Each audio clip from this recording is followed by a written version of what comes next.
Remember the 5 parts of a program? We'll be having a look at variables in this video. We'll get to know what is a variable, how to make or define variables, and rules of naming variables. A variable is nothing but a container or a storage area where we can store data. Variables are just symbolic representations of memory locations. For example, here var1 is the variable. A variable holds a constant value as var1 is holding the constant 1, 2, 3, and this constant value can be changed throughout the program. For example, if at any point I want to change 1, 2, 3 to 4, 5, 6, I can change it.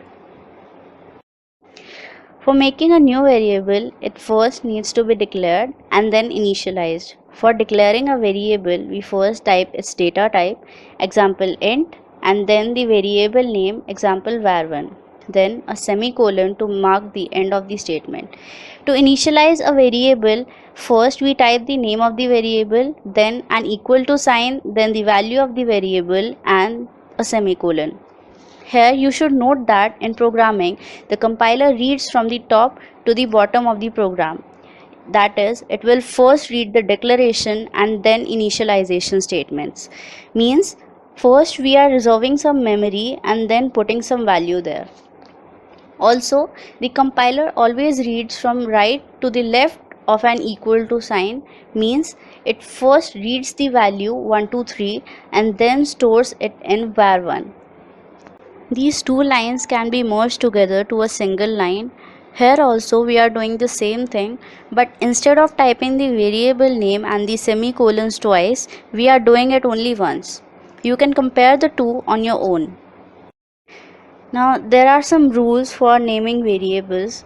You can name your variable from as small as a single letter to as big as you want, but the compiler will distinguish your variable from first to 31st characters only.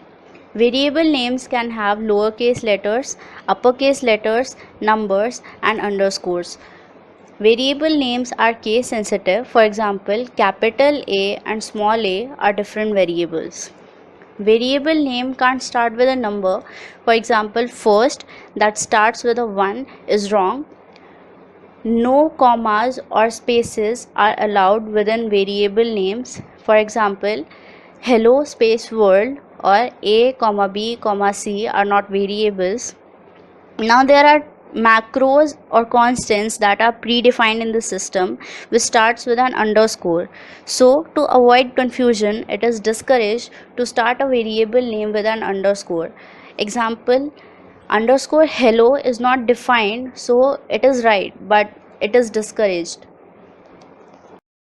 This table consists of some words. These are 32 in numbers and are known as keywords. Their meaning has already been defined to the compiler. We can't use these words as variable names because if we do, we are trying to assign a new meaning to that word which is not allowed. If you look at this table, you can see that you already know some of them like char, double, enum, float, int, etc. This is an exercise for you. There are 20 words. You have to find out which words among them can be used as a variable name. Write your answers in the comments.